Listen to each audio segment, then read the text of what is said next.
My best friend convinced me to break up with my fiancé because he was wrong for me. Then I caught them together at his apartment. Chloe and I had been inseparable since freshman year of college. She was the sister I never had, the one who held my hair back when I was sick, who drove 4 hours to bring me soup when I had the flu, who knew my coffee order by heart. She'd sleep in hospital waiting rooms when I had my appendix out, and I'd done the same when her grandmother passed. When I started dating Austin junior year, she was my biggest cheerleader. "He's perfect for you," she'd gush, watching us study together in the library. "You guys are going to get married and I'll be your maid of honor. I can already see it." Austin was everything I'd dreamed of. Kind, funny, ambitious. He remembered my favorite flowers were white peonies and brought me chamomile tea when I was stressed about finals. He'd leave little notes in my textbooks and knew exactly how I liked my coffee. After graduation, we moved in together to a tiny apartment with creaky floors and a view of the parking lot, but it felt like paradise because we were together. 2 years later, he proposed on the same bench where we'd had our first kiss, with the ring he'd been secretly saving for since our first anniversary. That's when Chloe's tune changed completely. It started small, almost imperceptible. Comments about how Austin seemed controlling when he'd text to check if I got home safely after late classes. How it was weird that he wanted to spend Friday nights with me instead of going to bars with his college buddies. She'd roll her eyes when I'd mention our wedding plans,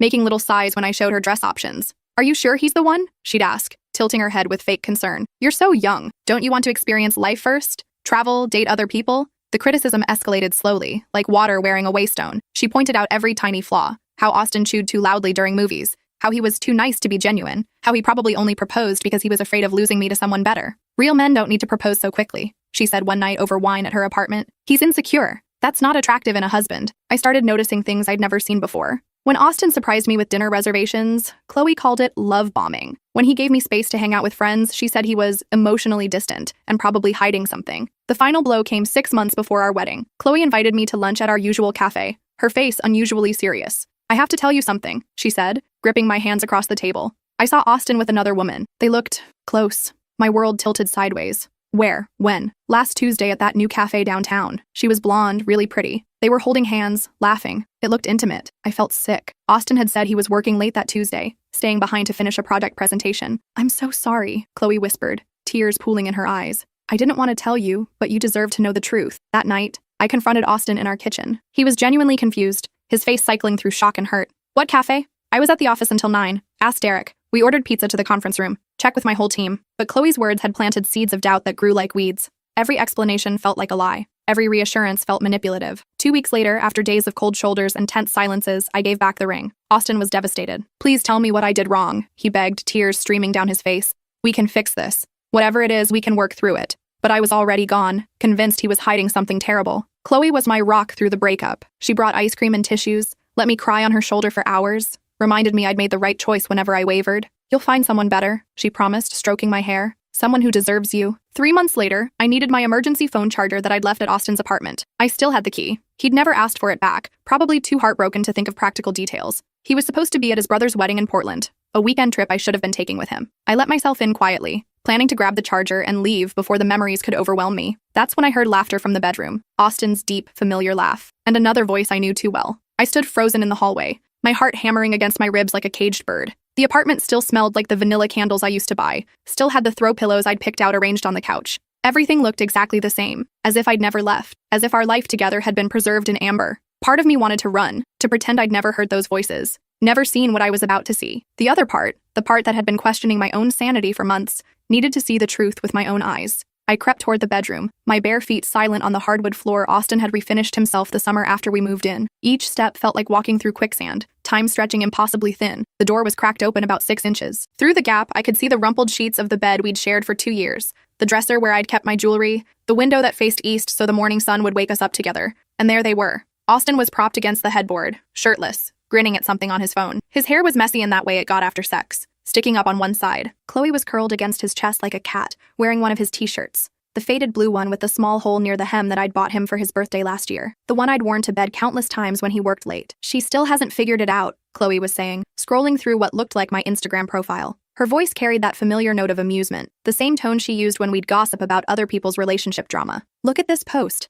Learning to love myself again." So dramatic. Austin kissed the top of her head, a gesture so intimate and familiar it made my stomach lurch. I almost felt bad when she gave the ring back. She looked so broken. "Please," Chloe scoffed, adjusting her position so she could look up at him. "She'll be fine. She always bounces back. Remember when her dad died senior year? 2 weeks later, she was planning her course schedule like nothing happened. She's got this weird ability to just compartmentalize trauma." My vision blurred around the edges. My dad had died of a massive heart attack during finals week of senior year. I'd gotten the call at 3 a.m. from Mom, sobbing so hard I could barely understand her words. I'd driven home immediately, stayed for the funeral, then forced myself to return to campus because Dad had always said education was the one thing no one could take from you. I'd spent those weeks after his death in a strange, numb state, going through the motions because falling apart felt like a luxury I couldn't afford. Chloe had been there through all of it, bringing me food when I forgot to eat, sitting with me during the long, sleepless nights, holding me when I finally broke down 2 months later. Or so I thought. How long has this been going on? Austin asked, trailing his fingers down her arm in a gesture I recognized because he used to do the same thing to me. Since your engagement party, she said casually,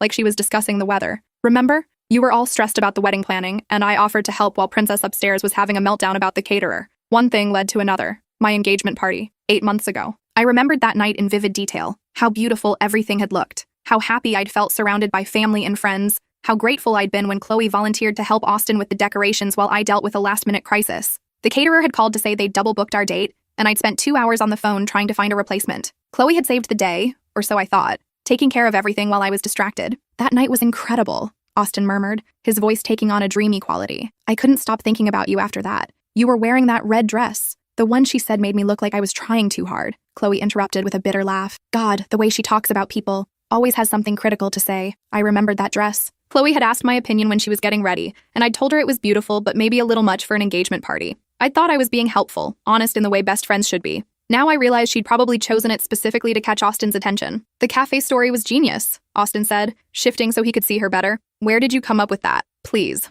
I know her better than anyone. She's always been paranoid that people are lying to her, always looking for signs of betrayal. Daddy issues, probably. Her dad was never around when she was little, always working. She told me once she used to think he was cheating on her mom because he came home so late. They laughed together, a sound that made my stomach turn violently. I pressed my hand against the wall to steady myself, trying not to make any noise. Austin's laugh trailed off. I do feel a little bad about how we did it, though. We were together for 3 years. That has to count for something. And you were bored out of your mind for the last 2, Chloe shot back, propping herself up on her elbow. You told me yourself you only proposed because you thought it was what you were supposed to do, because she kept dropping hints about rings and weddings and you felt trapped. True, Austin admitted, and something inside me shattered. She was so predictable. Never wanted to try new things, never wanted to be spontaneous. Everything had to be planned months in advance. You're different. I'm better, Chloe corrected, her voice confident. In every way. More fun, more adventurous, better in bed. Definitely better in bed, Austin agreed, and I had to bite my lip to keep from making a sound. The phone in my hand nearly slipped from my sweaty palm. I'd heard enough to destroy me, but I couldn't seem to move. It was like watching a car accident in slow motion, horrifying but impossible to look away from. What do you think she's doing right now? Chloe asked, settling back against Austin's chest.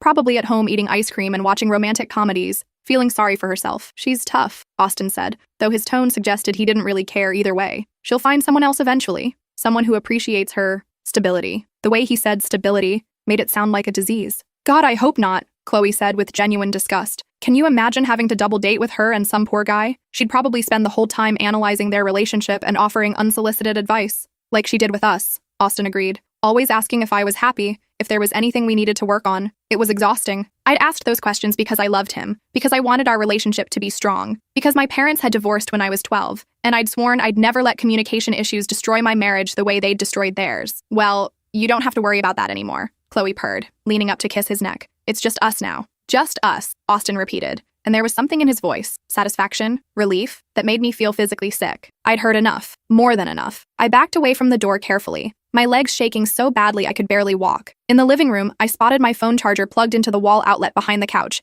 exactly where I'd left it 3 months ago. But I hadn't just come for the charger anymore. I had a different mission now. I pulled out my phone with trembling fingers and opened the voice recording app. Then I walked back to the bedroom door and pushed it open wide. Having fun? I asked, my voice somehow steady despite the chaos in my chest. The effect was immediate and devastating. They sprang apart like teenagers caught by parents, Chloe scrambling to cover herself with the sheet, while Austin fumbled for his pants on the floor. The look of pure terror on both their faces would have been comical if my heart wasn't breaking into 1,000 pieces. It's not what it looks like, Austin stammered, hopping on one foot as he tried to get his leg through his jeans. His face had gone pale except for 2 bright red spots on his cheeks. Really? I held up my phone, making sure they could see the recording app was running. Because I've been standing here for the last 10 minutes, and it looks like my best friend and my ex-fiancé have been having an affair since our engagement party. Chloe's face cycled through several emotions: shock, guilt, defiance, and finally, something that looked almost like relief. You can't just walk into someone's apartment? I still have a key, I said calmly, surprised by how controlled I sounded. Austin never asked for it back, probably because you two were too busy playing house to think about practical details.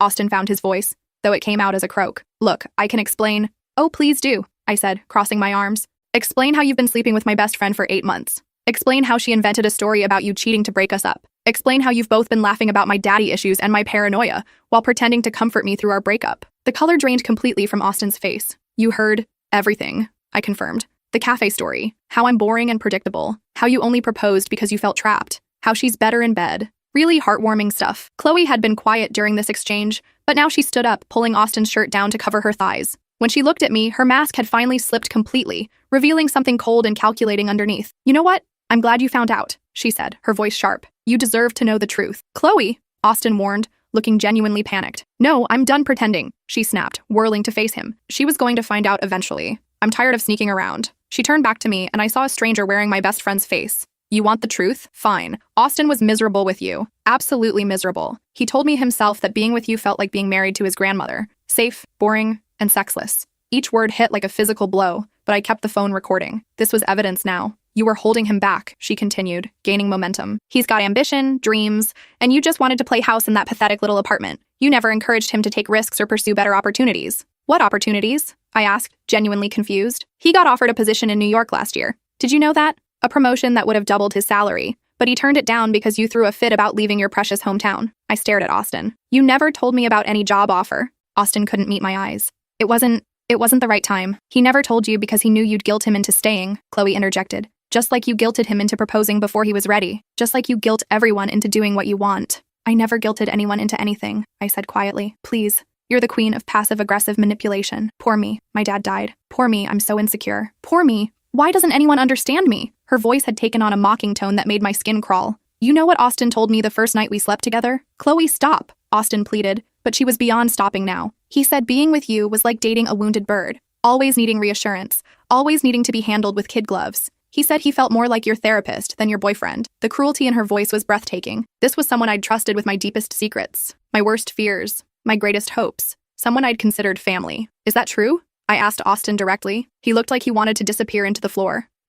Some of those conversations were taken out of context, so it is true. I nodded, surprised to find that this revelation hurt less than I'd expected. Maybe because it was so far beyond what I'd thought possible that my brain couldn't fully process it. Look, Chloe said, her tone shifting to something that might have been intended as conciliatory. This doesn't have to be ugly. You're young, you'll find someone else. Someone more compatible with your personality. Someone more boring, you mean? Someone who appreciates your need for stability, she corrected carefully. I almost laughed. After everything she'd just said, she was still trying to manipulate me. How long have you been planning this? I asked. Planning what? The breakup. How long have you been working to sabotage my relationship? Chloe's eyes flickered, just for a second, but it was enough. Remember Brett from my sophomore year? You told me he was seeing someone else. He was. Was he? Or did you tell him I wasn't interested? Remember Vincent from my junior year internship? You said he was just using me for homework help. He was. And Dylan, the one I really liked? You said he thought I was clingy. For the first time, Chloe looked genuinely uncomfortable. I was protecting you. You've been doing this for years, I realized aloud, keeping me single and dependent on you. That's ridiculous. Is it? Name one relationship you encouraged me to pursue. Just one. Silence filled the room like a toxic gas. You can't, can you? I continued. Because you've spent 6 years systematically destroying any romantic connection I tried to make. The only reason Austin lasted was because I met him when you were studying abroad and couldn't interfere. I was being a good friend, Chloe said, but her voice lacked its earlier conviction. No, you were being a possessive narcissist who couldn't stand the idea of sharing my attention. Austin had been silent during this exchange, but now he cleared his throat. Maybe we should all just take a step back. Shut up, both Chloe and I said simultaneously. I turned back to her. You know what the saddest part is? I really loved you. I thought you were the sister I never had.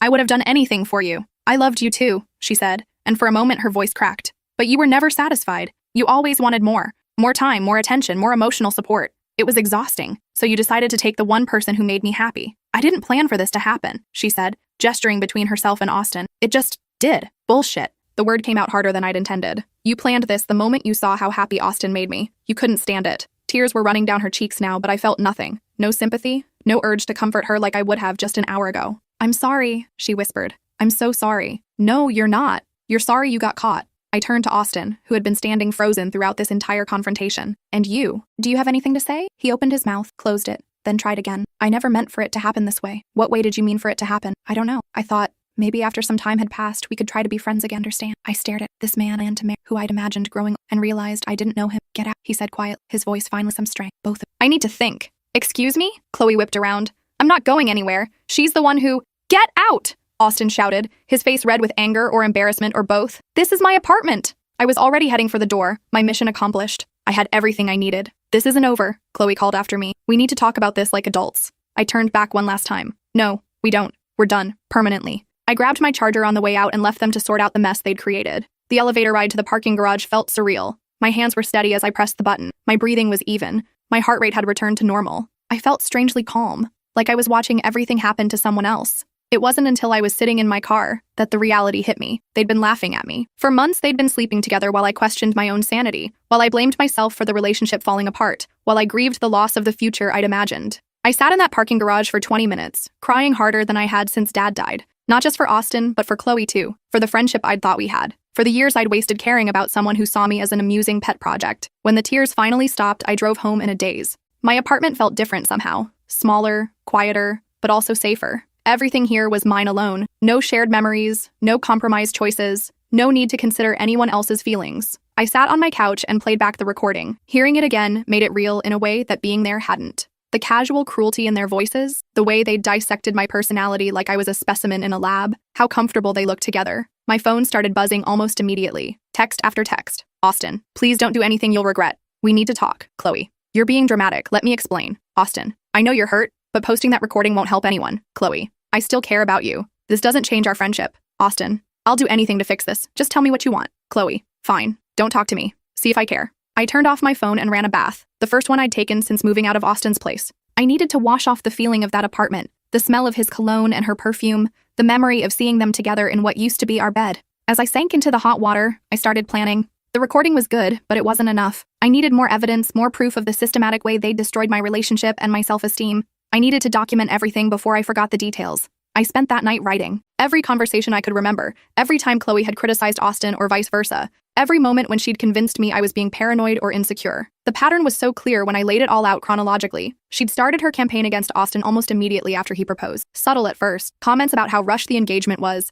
how maybe we should live together longer before making such a big commitment. Then more direct attacks on his character, his habits, his intentions. Meanwhile, she'd been building herself up as the perfect alternative, always available when Austin wasn't, always understanding when he was thoughtless, always ready with advice about how I deserved better. I'd been so focused on saving my relationship that I'd never noticed she was the one trying to destroy it. The next morning, I woke up feeling clearer than I had in months. I knew exactly what I needed to do. First, I called in sick to work. Then I drove to Chloe's apartment. She answered the door in pajamas, her eyes red and puffy. Thank God you're here. We need to talk. We do, I agreed, pushing past her into the living room I'd spent countless hours in, the scene of so many heart-to-heart conversations that now felt like elaborate lies. I'm so sorry about yesterday, she began, settling onto the couch and patting the cushion beside her in our usual configuration. I was upset and I said things I didn't mean. Which things didn't you mean? I asked, remaining standing. That Austin was miserable with me? That I'm boring and predictable? That you're better in bed? She flinched. I was angry. You caught us in a really vulnerable moment. Vulnerable, I repeated. Is that what we're calling it? Look, I know this is complicated, but our friendship doesn't have to end because of this.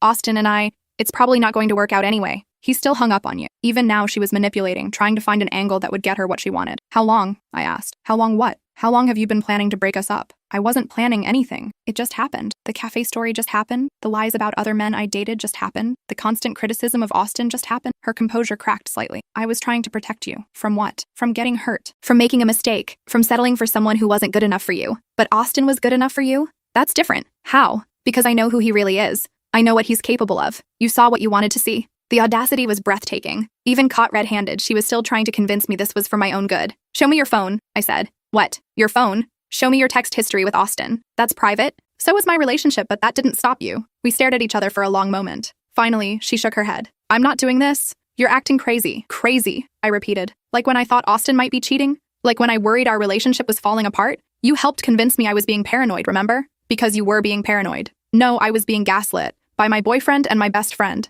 I pulled out my phone and showed her the recording app. I'm going to ask you one more time. How long have you been sleeping with Austin? Her eyes widened when she saw I was recording again. You can't record me without my consent. Actually, I can. This is a one-party consent state. Look it up. For the first time since I'd known her, Chloe looked genuinely afraid. What do you want? She asked. The truth? All of it. She was quiet for so long I thought she wasn't going to answer. Then, in a voice barely above a whisper, she said, Since the engagement party. And the other men? How many relationships did you sabotage? I didn't sabotage anything, I just pointed out incompatibilities. How many, Chloe? I don't know. A few. Brett? A nod. Vincent? Another nod. Dylan? He wasn't right for you either. According to who? According to me. I know you better than anyone. No, you know how to control me better than anyone. There's a difference. I stopped the recording and put my phone away. I had what I needed. I'm going to ruin your life, I said calmly. What? You heard me? I'm going to tell everyone what you did. Your family, your coworkers, our mutual friends. I'm going to make sure everyone knows exactly who you really are. You can't do that. Watch me. I headed for the door, but her voice stopped me. You're making a mistake.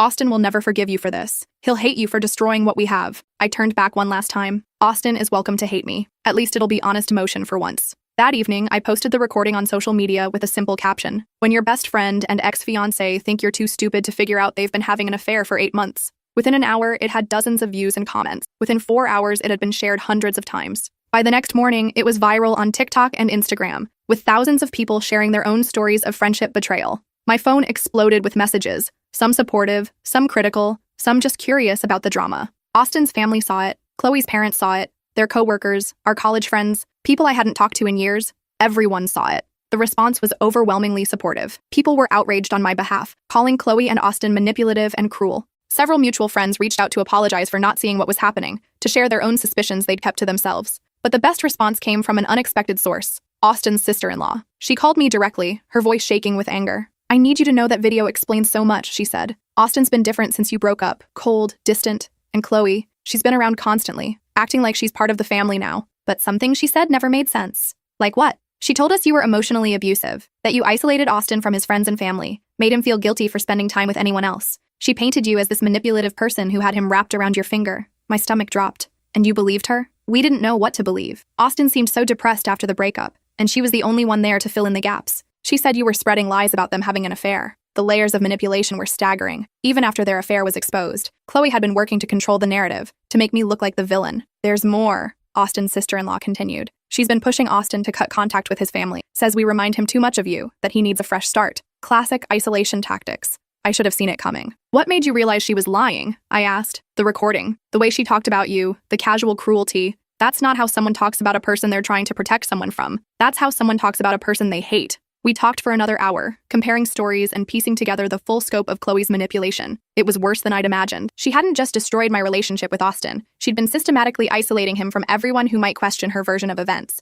3 days after I posted the video, Chloe showed up at my workplace. I was leaving the office around 6 when I spotted her leaning against my car in the parking garage. She looked terrible. Unwashed hair, dark circles under her eyes, clothes that looked like she'd slept in them. We need to talk, she said as I approached. No, we don't. You've ruined my life, she said, her voice breaking. Do you know what you've done? I told the truth. If that ruined your life, maybe you should have thought about that before you decided to destroy mine. I've been getting death threats. My boss called me in for a meeting about my personal drama affecting the workplace. My parents won't talk to me. Good. The word came out harder than I'd intended, but I didn't take it back. How can you be so cruel? She asked, tears streaming down her face. We were best friends. No, we weren't. I was your victim. There's a difference. I loved you, she sobbed. I still love you. You're like a sister to me. Sisters don't systematically destroy each other's lives for sport. It wasn't for sport. I was trying to protect you. From what? Happiness? Love? The chance to build a life with someone who cared about me? From making a mistake. From settling for someone who wasn't good enough. Austin wasn't good enough for me, but he was good enough for you? She didn't have an answer for that.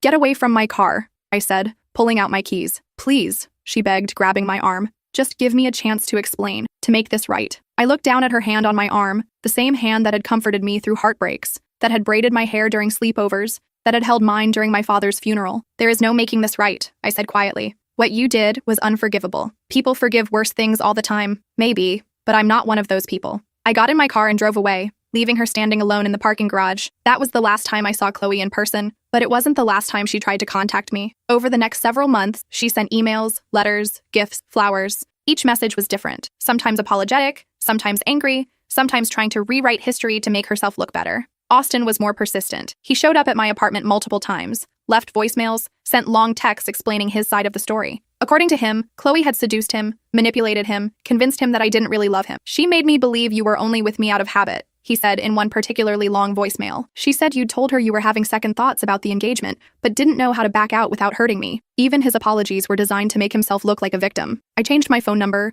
blocked them on all social media, and asked my building security to keep them away from my apartment. Slowly, mercifully, the contact attempts decreased. 6 months after the video went viral, I was promoted to senior manager at my company. The drama had actually helped my career. Several colleagues mentioned being impressed by how professionally I'd handled the situation, how I'd continued to do excellent work despite personal chaos. I started dating again, cautiously at first. The betrayal had made me hyper-aware of red flags, suspicious of people's motives in a way I'd never been before. But therapy helped, and gradually I learned to trust my instincts again. The first man I dated seriously was Nathan, a teacher I met at a bookstore. He was patient with my trust issues, understanding about my reluctance to introduce him to friends too quickly. When I finally told him the whole story, showed him the video that was still circulating online, he was horrified, but not surprised. People like that exist, he said simply. They see other people's happiness as something to be conquered or destroyed. The important thing is that you got out. A year after everything happened, I got an unexpected message from Austin's brother, Trevor. He was getting married and wanted to invite me to the wedding, not to cause drama, but because his fiancé had seen the video and insisted I should be there.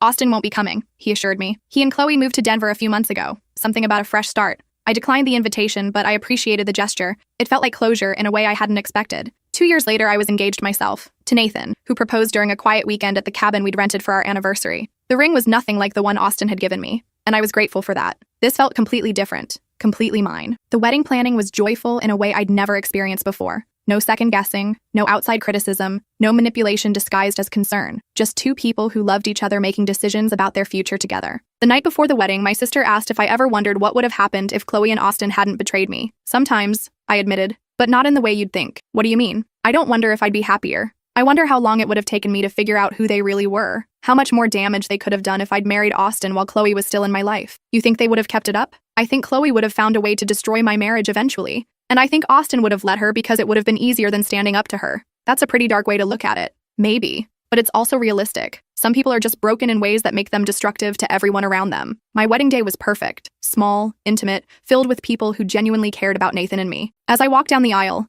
I thought briefly about the wedding I'd planned with Austin. How different it would have felt. How much anxiety I would have carried about whether everything was perfect enough. This felt effortless by comparison, right in a way that relationship never had, even in its best moments. During the reception, my maid of honor, my sister, gave a speech about resilience and the importance of surrounding yourself with people who want you to succeed. She didn't mention Chloe or Austin by name, but everyone who knew the story understood the subtext. Sometimes the worst thing that happens to you leads to the best thing that happens to you, she said, raising her glass. And sometimes losing people who never really loved you makes room for people who do. The toast was echoed around the room, and I felt a profound sense of gratitude, not just for Nathan, but for my escape from a life that would have slowly suffocated me. 3 years into my marriage, I got a message from an unknown Facebook account. The profile picture was clearly fake, but the message was definitely from Chloe. I know you probably don't want to hear from me, but I needed you to know that Austin and I broke up. We moved to Denver together, but it fell apart pretty quickly. Turns out we didn't have much in common besides hating our situations. I've been in therapy for the past year, trying to understand why I did what I did. My therapist says I have abandonment issues that make me sabotage other people's relationships so they won't leave me first.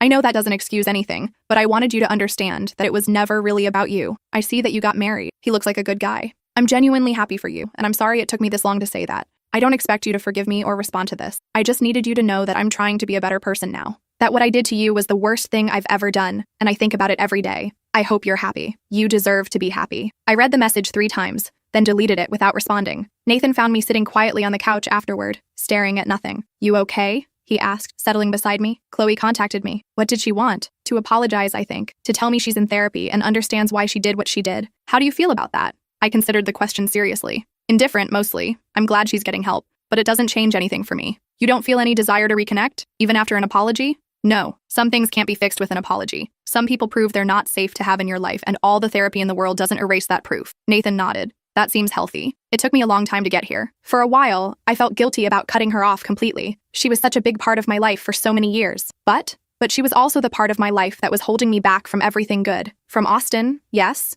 but also from trusting my own judgment. From believing I deserved real love. From understanding what healthy relationships actually look like. You think you would have figured that out eventually? Maybe. But probably not while she was constantly undermining my confidence and isolating me from other people who might have helped me see the truth. That night, I blocked Chloe's new account and changed my privacy settings to prevent her from creating others to contact me. It felt like closing the last door on that chapter of my life. 5 years later, Nathan and I bought our first house, a small Victorian with a garden and enough bedrooms for the family we were planning to start. As we painted the spare room that would eventually become a nursery, I found myself thinking about trust and loyalty and the difference between friends and family. Do you ever miss having a best friend? Nathan asked during a break, both of us covered in pale yellow paint. I have you, I said simply. That's different, though. Don't you miss having someone to call when you need to complain about me? I laughed. I call my sister for that. But it's not the same as having someone who's known you since college, who knows all your history. Someone who knows all my history used that knowledge to destroy my life, I pointed out. I'll take quality over history any day. Fair point. I had friends now, colleagues I enjoyed spending time with, neighbors I could rely on.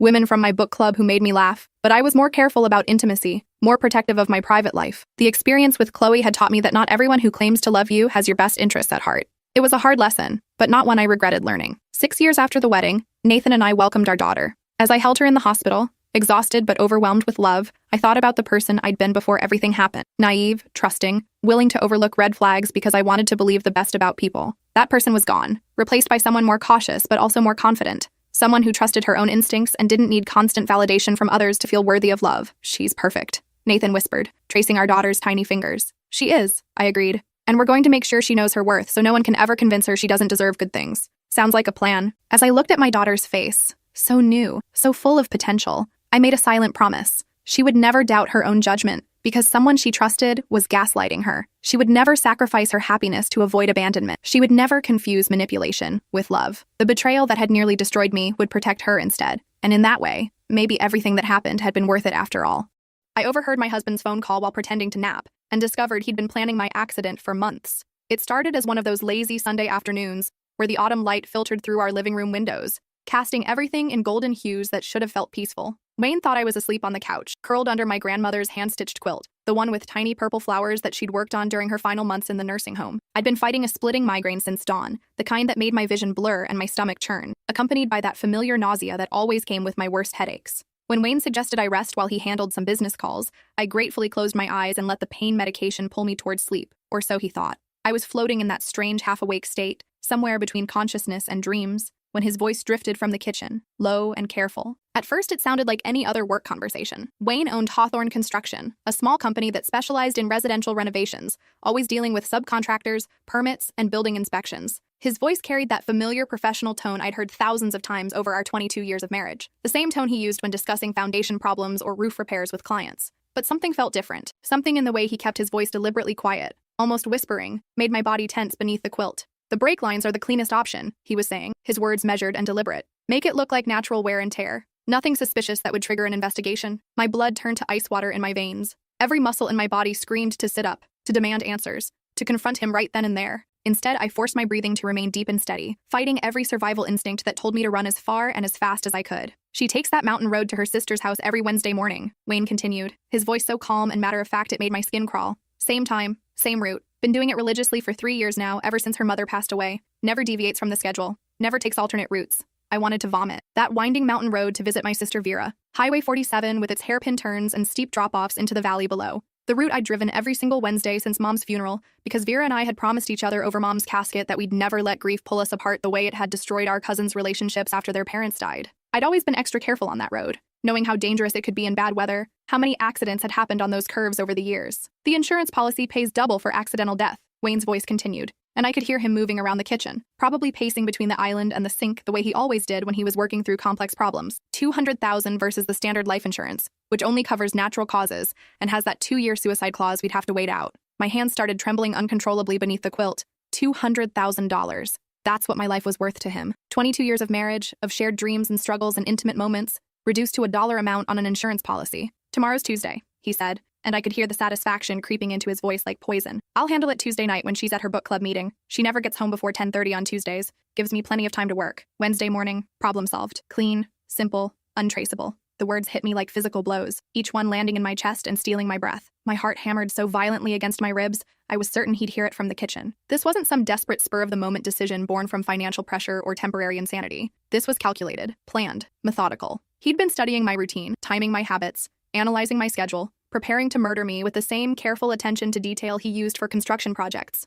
What about afterward? I heard him ask, and realized someone else was on the line. I mean, how long before someone finds her? My stomach lurched. He was discussing the discovery of my body like it was a logistical problem to solve. The road curves around Miller's Bend about 2 miles before it straightens out toward town, Wayne continued. There's that steep drop-off where the guardrail was damaged in last winter's storm and never properly repaired. If the brakes fail there, the car would go right over the edge. Probably wouldn't be found for hours. Maybe not until evening when Vera starts wondering why I haven't called to check if she made it home safely. The level of detail was horrifying. He'd not only planned my death, but calculated exactly how long my body would lie broken in a ravine before anyone discovered the wreckage. Insurance investigates all accidental deaths, the voice on the other end said. A man's voice I didn't recognize. But if the brake failure looks natural, if there's no evidence of tampering, they'll process the claim without much scrutiny, especially with no history of marital problems or financial motives. Wayne chuckled. actually chuckled at this assessment of how easy it would be to get away with murdering me. That's the beauty of it, he said. We've been the perfect couple for over 20 years. Everyone in town knows how devoted I am to Delia.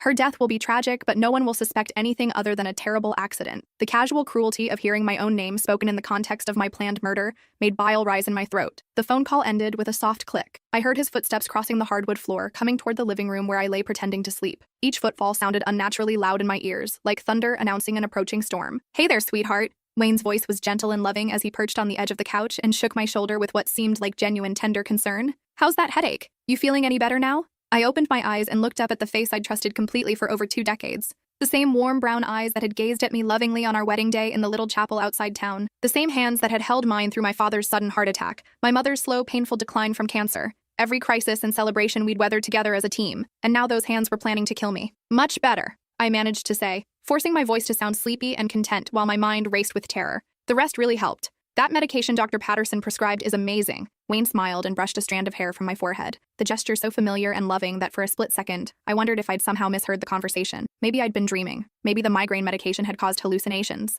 But the cold certainty in my gut told me otherwise. "Good. I'm glad," he said, leaning down to kiss my forehead. "I was thinking we could order Chinese tonight from that place you love downtown. The one with the amazing sweet and sour chicken. My last meal," I thought with crystal clarity. He's planning what he thinks will be my last meal. "That sounds absolutely perfect," I said, my voice steady despite the terror clawing at my throat like a living thing. Wayne stood up and stretched, looking every inch the caring, devoted husband. "I've got some paperwork to finish up in the office. Then we'll have a nice quiet evening together." I watched him walk away, noting details I'd never paid attention to before. The slight limp in his left leg from an old construction accident, the way he favored his right shoulder when lifting heavy objects, the scar on his knuckles from a mishap with a circular saw 3 years ago. If I was going to survive this, I needed to start thinking like him, calculating, observing, planning. That evening, we shared our Chinese takeout at the kitchen table while rain drummed against the windows. Wayne was more attentive than he'd been in months, asking about my day, telling stories about his work crew, laughing at my jokes. Under normal circumstances, I would have been delighted by the attention. Instead, every smile felt like a mask. Every tender gesture felt like manipulation. "You know what I was thinking today?" Wayne said, twirling lo mein noodles around his fork. "We should take that vacation we've been talking about. Maybe somewhere warm this winter, Florida or the Caribbean, a vacation he knew I'd never live to take." "That sounds wonderful," I said, playing along with his charade. "We haven't had a real vacation in years." "I'll start looking at packages tomorrow," he said, reaching across the table to squeeze my hand. "We deserve some time together, just the two of us." After dinner, Wayne settled into his recliner to watch the Sunday night football game while I cleaned up the kitchen. Every ordinary domestic action felt surreal, like I was performing in a play where only I knew the tragic ending. Loading the dishwasher, wiping down the counters, putting away leftovers that Wayne thought I'd never eat. That night, I lay awake beside him in our king-sized bed, listening to his peaceful, rhythmic breathing while staring at the ceiling fan spinning slowly overhead. How could he sleep so soundly while planning to murder his wife? How could his conscience be so clear? I studied his face in the pale moonlight streaming through our bedroom windows. The same face I'd kissed goodnight for over 2 decades. The face I'd memorized in every mood and expression. When had he stopped loving me? When had I transformed from his partner into an obstacle worth eliminating? Had there been signs I'd missed? Red flags I'd ignored in my trusting naivety? I thought back over recent months, searching for clues I might have dismissed. Wayne had been working longer hours, claiming the construction business was booming. He'd been more interested in our finances lately, asking detailed questions about my teacher's pension and the life insurance policies we'd taken out years ago. He'd encouraged me to maintain my routines, particularly my Wednesday visits to Vera, always asking about my exact departure and arrival times. I'd attributed all of this to normal life changes, a successful business, responsible financial planning, caring concern for my well-being. Now I saw it all as evidence of a calculated plan to murder me. The questions tormented me through the longest night of my life. The next morning, Wayne was unusually attentive in a way that now felt sinister. He brought me coffee in bed, perfectly prepared with 2 sugars and a splash of cream just the way I liked it. He kissed my forehead and told me he loved me, his performance so flawless it would have fooled anyone who hadn't overheard that phone call. "I've got a really long day ahead of me," he said, straightening his navy work shirt and checking his appearance in our dresser mirror. "The Henderson renovation is behind schedule, and we've got that inspection coming up Thursday. Might be working late tonight on the electrical issues." Working late, right? He'd be working late sabotaging my brake lines. "Of course, honey," I said, sitting up in bed and smiling at him. "I'll probably read for a while after book club anyway." That new mystery novel Patricia recommended. "What time does book club usually end?" he asked casually, as if he didn't already know my schedule by heart. "Around 10. Sometimes 10:30 if we get really into the discussion," I replied, noting how he nodded with satisfaction. After he left for work, I sat alone in our kitchen, surrounded by 22 years of accumulated memories. Wedding photos magneted to the refrigerator showing us young and radiant and hopelessly in love. His favorite coffee mug sitting next to mine in the sink, still stained with this morning's coffee. The ceramic owl figurine I'd bought him for our 10th anniversary, perched on the windowsill where it had watched over us through countless ordinary mornings just like this one. Everything looked normal, everything looked safe, but underneath the familiar domestic tranquility, I could feel the foundation of my entire life crumbling. I had two choices: run or fight. Running meant abandoning everything: our home, my job at the county library where I'd worked for 15 years, my life here, my sister who depended on our weekly visits to help her cope with her own grief and depression following our mother's death. It meant liquidating whatever assets I could access, draining our joint checking account, and disappearing into anonymity somewhere Wayne could never find me. It meant living in constant fear, always looking over my shoulder, never knowing if he would track me down and find another way to finish what he'd started. Fighting meant staying and trying to outsmart a man who apparently thought I was too naive and trusting to survive without him. It meant gathering evidence, involving law enforcement, and risking everything on the hope that the justice system would protect me from my own husband. I chose to fight. But first, I needed proof. Something more substantial than an overheard phone conversation that could be dismissed as a misunderstanding or taken out of context. I spent the morning systematically searching Wayne's home office, looking through his files, his computer, his desk drawers, anywhere he might have left evidence of his murderous plans. The office had always been Wayne's private domain, and I'd respected that boundary throughout our marriage. Now, violation of his privacy seemed like a small transgression compared to him planning my murder. His computer was password protected, but I knew Wayne well enough to guess correctly on the third try: Hawthorne 47. His business name and our house number. I scrolled through his emails, finding nothing unusual in his business correspondence. His browser history showed normal construction-related searches mixed with news sites and sports scores. But hidden behind our insurance documents in the bottom drawer of his filing cabinet, I found a business card that made my blood run cold. Fletcher Automotive Repair. We fix what others can't. Expert in brake systems and accident reconstruction. I'd never heard of this place in my life. Wayne always took our cars to Morrison's garage downtown, where his buddy Pete Williams had been servicing our vehicles for over a decade. Pete always gave us discounts and explained exactly what was wrong in terms I could understand, treating us like family rather than customers. The address on Fletcher's card was across town in an industrial area I rarely visited, tucked between a scrapyard and a discount tire warehouse. I grabbed my purse and keys, my hands shaking as I started my car. The same 2018 Honda Accord that Wayne planned to sabotage in less than 12 hours. The drive across town gave me time to think about what I'd say, how I'd approach this without arousing suspicion. I needed information about Wayne's visit without revealing why I was asking. Fletcher's Automotive turned out to be exactly what I'd expected. A grimy, run-down shop with 3 garage bays and a small office area that looked like it hadn't been cleaned in decades. The waiting area smelled like motor oil and cigarettes, with outdated magazines scattered across cracked vinyl chairs and a coffee maker that looked older than my marriage. NASCAR memorabilia covered the walls,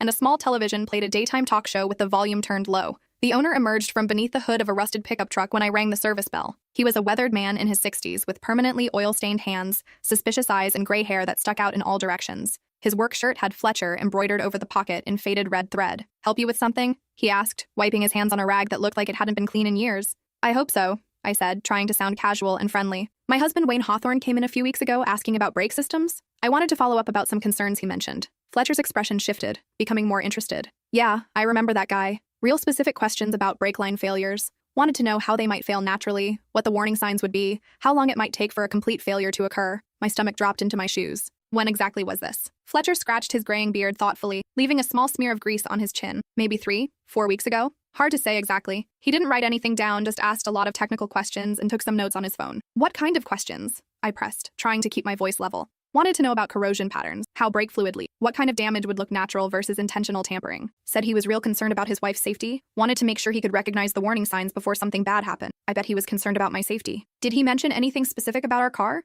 A 2018 Honda Accord? Fletcher nodded slowly. Matter of fact, he did. Asked about the brake system design for that model year, where the lines run, how accessible they are. Real detailed questions for someone who just wanted to know about maintenance. Did he schedule any work to be done? I asked, my heart pounding. Fletcher shook his head. Nah, just asked his questions and left. But he seemed like he knew what he was looking for, if you know what I mean. Not like most folks who come in here confused about car trouble. "What do you mean?" I asked, though I was afraid I already knew. "Well, most people want to know how to fix problems or prevent them. Your husband was asking about how brake failures happen, what they look like, how long they take. Questions you'd ask if you were investigating an accident, not trying to prevent one." I forced myself to smile and nod as if this information was reassuring rather than terrifying. He's always been very thorough about safety. That's why I wanted to check, make sure he hadn't scheduled any surprise maintenance or anything. "Nothing like that," Fletcher assured me. "But you tell him if he ever needs real work done, I give fair prices. Been in business here for 32 years. As I drove away from Fletcher's shop, the pieces of Wayne's plan clicked together with terrifying clarity. This hadn't been a sudden decision made in desperation or a moment of temporary insanity. He'd been researching, planning, preparing for weeks, maybe months. The insurance beneficiary change he'd casually asked me to sign last month, claiming it was just routine paperwork updating our policies. I'd trusted him completely, never bothering to read the fine print or ask detailed questions. The way he'd been encouraging me to stick to my routines, especially my Wednesday drives to visit Vera, always asking about my timing and route, his sudden interest in my schedule, always wanting to know exactly when I'd be home from various activities. He'd been studying me like a predator studies prey, learning my patterns and vulnerabilities, identifying the perfect time and place to strike. I drove home in a daze, my mind reeling with the implications of what I'd discovered. But as I pulled into our driveway, I realized I couldn't just sit around waiting for Wayne to come home and act normal. I needed more information, more evidence, more proof of his intentions. I called the library and told my supervisor I was taking a sick day due to my migraine. Then I drove to the county courthouse to research our insurance policies and any recent changes Wayne might have made. The clerk in the records office was helpful, but limited in what she could access. However, she was able to confirm that Wayne had indeed made changes to our life insurance beneficiaries and coverage amounts within the past 2 months. The details would require a formal request and several days to process, but she could tell me that significant modifications had been made. Is there some problem with the policies? She asked, noting my obvious distress. Just trying to understand some changes my husband made, I said weakly, making sure everything is in order. My next stop was the insurance office where we'd purchased our policies. The agent, a friendly woman named Carol, who'd handled our account for years, was more forthcoming with information. Oh yes, Wayne was very concerned about making sure you were properly protected, Carol said, pulling up our file on her computer. He increased your accidental death benefit significantly and changed the primary beneficiary structure. Very responsible planning, especially given your weekly drives on that dangerous mountain road. He mentioned the mountain road specifically? I asked. Oh yes, he was quite worried about the safety risks. Said he'd been researching accident statistics for that stretch of highway and wanted to make sure you'd be taken care of if anything happened. Such a caring husband. I felt sick. Wayne had been setting the stage for my death for months, creating a paper trail that would support his grief-stricken widower act while maximizing his financial benefit from my murder. That evening, Wayne came home carrying a bouquet of yellow roses, my favorite flowers, and a bottle of expensive wine, the same Pinot Grigio we'd shared on our anniversary 3 months earlier. I thought we could have a really nice dinner before your book club tomorrow, he said, his smile warm and genuine as he handed me the flowers. Maybe cook together like we used to when we were newlyweds. I picked up some fresh salmon and those herb potatoes you love. I accepted the flowers and kissed his cheek, playing the devoted, unsuspecting wife one last time while my skin crawled at his touch. The roses smelled beautiful,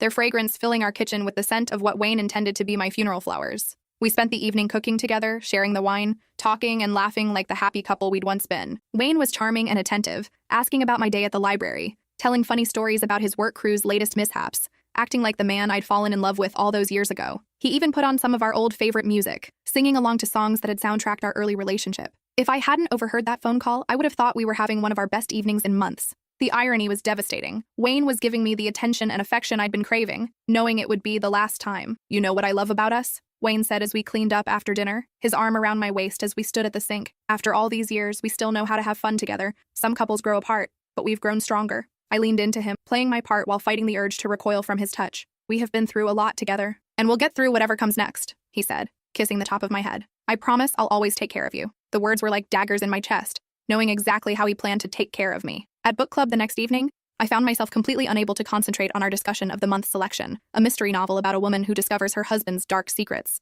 The irony wasn't lost on me, but I couldn't appreciate it through my terror. We met at Patricia's house, the same group of 8 women who'd been gathering monthly for over 5 years. Patricia, our unofficial leader and retired English teacher. Janet, who ran the local flower shop. Carol, a nurse at the county hospital. Susan, whose husband owned the hardware store. Mary, recently retired from the bank. And 3 others whose comfortable presence had become a fixture in my life. Delia, you seem a million miles away tonight, Patricia said during our break, studying my face with concern. You haven't said a word about the book, and usually you have the most insightful comments. I wanted desperately to tell her everything, to break down and confess the nightmare my life had become. Instead, I smiled weakly and blamed my distraction on work stress and lingering effects from my migraine. Actually, the headache is coming back, I lied, gathering my purse and jacket. I think I should head home early and get some rest. Are you sure you're okay to drive? Carol asked, her nurse's instincts kicking in. You look really pale. I'll be fine, I assured her. It's not that far. But instead of driving home to the house where my husband was waiting with tools to sabotage my car, I went straight to the county sheriff's office. The night dispatcher, a young man who looked barely old enough to drive, seemed skeptical of my story at first. But when I mentioned Detective Angela Rivera by name, Carol from book club had told me Rivera was the best investigator in the department. He agreed to call her in. Detective Rivera arrived 20 minutes later, a sharp-eyed woman in her 40s with graying hair pulled back in a practical ponytail and the kind of direct manner that inspired confidence. She listened to my story with growing alarm and concern, taking detailed notes and asking pointed questions about timing, evidence, and my safety. This is extremely serious, Mrs. Hawthorne, she said when I finished explaining everything. But we're going to need solid evidence to build a case that will hold up in court. A phone conversation, even recorded, can be explained away by a good defense attorney. Are you willing to help us catch him in the act? My hands trembled as I signed the consent forms to wear a recording device and cooperate with the surveillance operation. We'll also need to inspect your vehicle immediately, Detective Rivera explained. If he hasn't tampered with it yet, we can set up surveillance to catch him when he does. We'll also want to plant some cameras in your garage and around your property. What if he's already done it? I asked, suddenly terrified that my car might already be a death trap. Then we'll have evidence of tampering and we'll arrest him tonight, Rivera said firmly. Either way, you're not driving that car until we know it's safe. They impounded my Honda that night and brought in a forensics team to examine every inch of the brake system. Meanwhile, Rivera arranged for me to stay at a safe house, a nondescript apartment across town where Wayne couldn't find me. We need him to think everything is normal, Rivera explained. Tomorrow morning, you'll drive a police vehicle that looks identical to your Honda back to your house. We'll have officers watching from multiple positions, and when he makes his move, we'll have him. I barely slept that night, alternating between terror and rage as I thought about Wayne's betrayal. Not just the murder plot, but the months of lies and manipulation that had led up to it. How long had he been planning this? How long had he been living a double life, pretending to love me while plotting my death? The forensics report came back clean. My brakes hadn't been tampered with yet,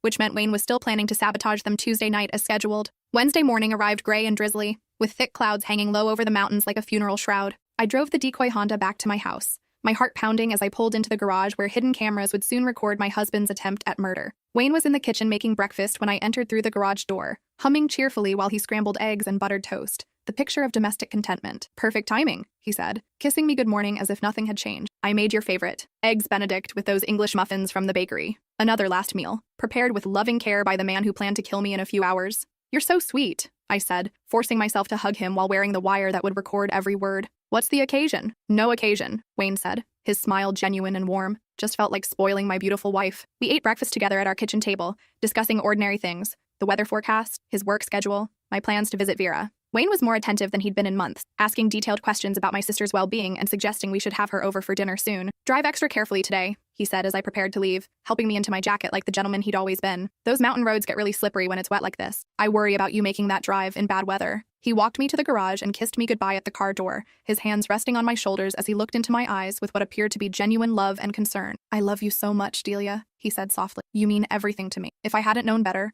I would have thought his emotion was real and touching. I love you too, I whispered back, the words tasting like poison in my mouth. I drove to Vera's house as usual, the tiny recording device taped to my chest, capturing every racing heartbeat. Detective Rivera and her team followed at a careful distance in unmarked cars, maintaining radio contact as we navigated the familiar route. At Vera's modest ranch house on the outskirts of town, I tried to act normal while my nerves screamed with tension. Vera had always been perceptive, and she immediately noticed my agitated state. Delia, you're really starting to scare me, my sister said, watching me pace her living room like a caged animal. You've been acting strange for days. What's going on? I couldn't tell her the truth. Not yet. Not until Wayne was safely behind bars and the nightmare was over. Just some stress at work, I said weakly, unable to meet her eyes. Budget cuts and reorganization. You know how it is. But Vera knew me too well to buy such a transparent lie. This isn't work stress, she said firmly, grabbing my hands to stop my pacing. This is something serious. Talk to me. Before I could respond, my phone buzzed with a text message from Wayne. Hope you're having a wonderful visit with Vera. The weather is clearing up nicely here. Love you so much, sweetheart. The audacity and cruelty of it made me physically ill. He was checking my location, confirming I was safely out of the way while he prepared to murder me. Delia, you're shaking, Vera said, her voice filled with alarm.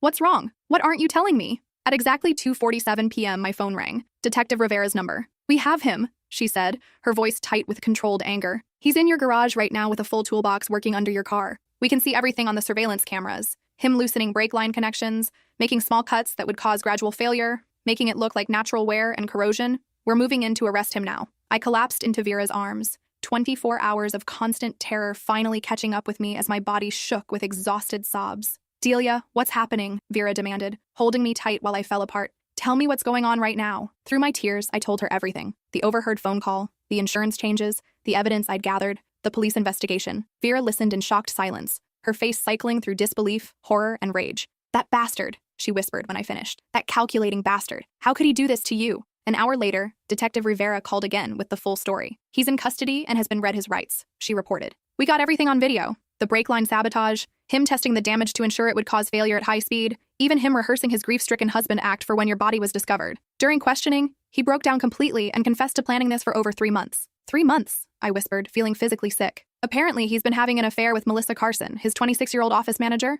Rivera continued. She's pregnant with his child, due in February. He wanted you gone so he could start fresh with his new family without the complications of divorce, and he needed the insurance money to pay for their new life together. The betrayal cut even deeper than the murder plot. Not only had Wayne been planning to kill me, but he'd been systematically building a replacement family while I slept trustingly beside him every night, completely oblivious to his double life. "There's more," Rivera said grimly. "We found extensive evidence that this wasn't his first plan. He'd been researching other methods for months. Carbon monoxide poisoning to make it look like a household accident, staged break-ins gone wrong, even poison that would mimic natural illness. The brake line sabotage was just his latest and most refined plan." "How long?" I asked weakly. "How long was he planning to kill me?" "Based on his internet search history and the timeline of his relationship with Melissa, we believe he started seriously planning your murder about 6 months ago, right around the time she told him she was pregnant. 6 months. Half a year of living with a man who was actively plotting my death, who kissed me goodnight while researching ways to kill me, who made love to me while planning my funeral. We also found evidence that he'd been slowly poisoning you with small amounts of antifreeze mixed into your coffee," Rivera added. "Not enough to kill you quickly,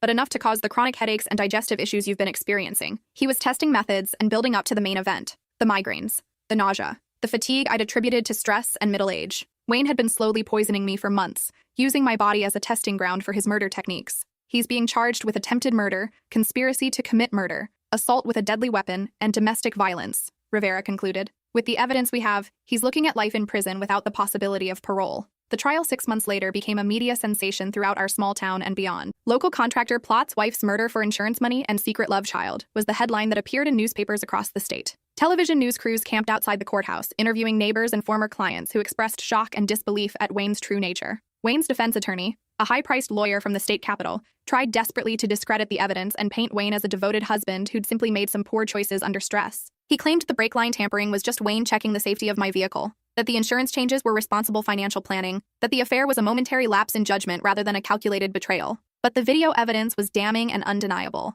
The jury watched in horrified silence as surveillance footage showed Wayne methodically sabotaging my brakes with the same precision and care he brought to his construction work. They heard the recorded phone conversations where he calmly discussed timing my death for maximum insurance benefit and minimal suspicion. Most damaging of all was Melissa Carson's testimony. Pregnant and facing her own criminal charges as an accessory, she described in detail how Wayne had told her about his plans to solve the Delia problem permanently, how he'd promised her they'd be together as soon as his wife was out of the picture, how he'd shown her insurance documents and explained how much money they'd have to start their new life together. "He said it would look like an accident," Melissa testified, her voice barely audible in the packed courtroom. "He said no one would ever suspect him because everyone knew how much he loved his wife." The prosecution also called Fletcher, the mechanic who testified about Wayne's suspicious questions regarding brake failures. They called our insurance agent, who described Wayne's unusual interest in accidental death benefits. They called my doctor, who confirmed that my recent health problems were consistent with chronic low-level poisoning. Wayne's employer testified that Wayne had been stealing equipment and materials from job sites for months, selling them to fund his secret life with Melissa. Coworkers described how Wayne's behavior had changed dramatically over the past year, becoming secretive and paranoid, often making mysterious phone calls and leaving work for unexplained appointments. The most heartbreaking testimony came from Vera, who described how she'd watched me suffer through months of mysterious illnesses and marital problems that I'd kept hidden from everyone, trusting Wayne completely, even as he slowly destroyed my health and planned my death. Wayne himself never took the stand, despite his lawyer's apparent desire to put him before the jury. Perhaps they realized that Wayne's calm, calculating personality would only reinforce the prosecution's portrayal of him as a cold-blooded killer, rather than a desperate man who'd made a terrible mistake. The deliberation lasted less than 2 hours. When the foreman read the verdict, guilty on all counts, Wayne's face showed no emotion at all. No remorse, no surprise, no anger, just the same blank expression he'd worn throughout the trial, as if the proceedings were happening to someone else. 25 years to life without the possibility of parole. Standing in the courtroom as they led Wayne away in shackles and an orange jumpsuit, he looked at me one final time with something that might have been regret, or maybe just frustration that his carefully laid plans had been discovered and thwarted. "I never meant for things to go this far," he said quietly, his voice barely audible over the courtroom noise. "But you did go that far," I replied, my voice steady and clear, loud enough for the reporters to hear. "You went as far as actually cutting my brake lines with your own hands. You went as far as slowly poisoning me for months. You went as far as planning exactly how my death would look and how you'd profit from it. The only thing that stopped you from committing murder was getting caught." Wayne had no answer for that truth. As the bailiffs escorted him from the courtroom, I felt a mixture of relief and profound sadness wash over me. Relief that the nightmare was finally over, that justice had been served, that I was safe, but also sadness for the 22 years of my life I'd given to a man who'd never truly loved me, who'd seen me as nothing more than an obstacle to overcome when it became convenient. 6 months after the trial ended, I made the painful decision to sell our house and most of our belongings. I couldn't continue living in the place where Wayne had planned my murder, sleeping in the bed we'd shared while he researched ways to kill me, cooking in the kitchen where he'd slowly poisoned my coffee every morning. I moved into a small apartment closer to Vera's neighborhood, keeping only a few mementos from our life together, not out of sentimentality, but as reminders that the most dangerous predators are often the ones who know your routines, your weaknesses, your complete and utter trust. The ceramic owl sits on my new windowsill, no longer a symbol of our love, but a guardian watching for threats I might not see coming. The insurance company eventually paid out Wayne's life insurance policy to me, since his conviction voided any claims he might have had. I donated most of the money to organizations that help victims of domestic violence, keeping only enough to start fresh in my new life. Melissa Carson pled guilty to conspiracy charges and received 5 years probation in exchange for her testimony against Wayne. Her baby was born 3 months after the trial ended, a little girl who will grow up knowing her father is a would-be murderer. Sometimes I wonder what Melissa tells people about the child's father, whether she's moved away to start over somewhere new, whether she ever thinks about how differently things might have turned out. I returned to my job at the library, where my coworkers and regular patrons surrounded me with support and understanding. Reading had always been my escape, and now it became my salvation, allowing me to lose myself in other people's stories while slowly healing from my own trauma. Vera and I grew closer than we'd ever been before, bonding over our shared experience of discovering that the people we trust most can sometimes be the ones who hurt us worst. She moved into an apartment in the same complex as mine, and we spend most evenings together, cooking dinner and talking about everything and nothing. I still drive to visit her every Wednesday morning, maintaining the routine that Wayne had planned to use against me. But now I take a completely different route, avoiding Highway 47 with its dangerous curves and painful memories. The new route takes me through the scenic valley road, past farms and forests that remind me there's still beauty in the world despite all the ugliness I've experienced. And I always check my brakes first. Sometimes, late at night when I can't sleep, I wonder what would have happened if I hadn't overheard that phone call. If I'd stayed asleep on the couch that Sunday afternoon, if Wayne had successfully sabotaged my brakes Tuesday night, if I'd driven to Vera's house Wednesday morning and died in a fiery crash on Miller's Bend, would anyone have suspected? Would the insurance investigation have uncovered the truth? Would Wayne have gotten away with murder, collected his $200,000, and started his new life with Melissa and their baby? The answer terrifies me more than I care to admit. But then I remember Detective Rivera's words from that first night in the police station. The most important thing is that you trusted your instincts and asked for help. Too many victims doubt themselves or stay silent until it's too late. I survived because I listened to that voice in my head that said something was wrong, even when everything looked normal on the surface. I survived because I chose to fight rather than run. I survived because I refused to become another statistic, another woman whose trust was used as a weapon against her. These days, I sleep peacefully in my new apartment, no longer afraid of the man lying beside me because there is no man lying beside me. I've learned to live alone, to trust my own instincts, to find safety in solitude rather than partnership. I don't know if I'll ever trust someone enough to share my life again. The betrayal Wayne inflicted goes deeper than attempted murder. It's the violation of everything I believed about love, marriage, and human nature. But I'm working on healing, one day at a time, one Wednesday visit with Vera at a time, one peaceful night's sleep at a time. And every morning when I start my car, I remember that I'm alive, not because Wayne changed his mind or had a crisis of conscience, but because I chose to save myself. That knowledge, more than any security system or self-defense class, gives me the strength to keep moving forward into whatever comes next.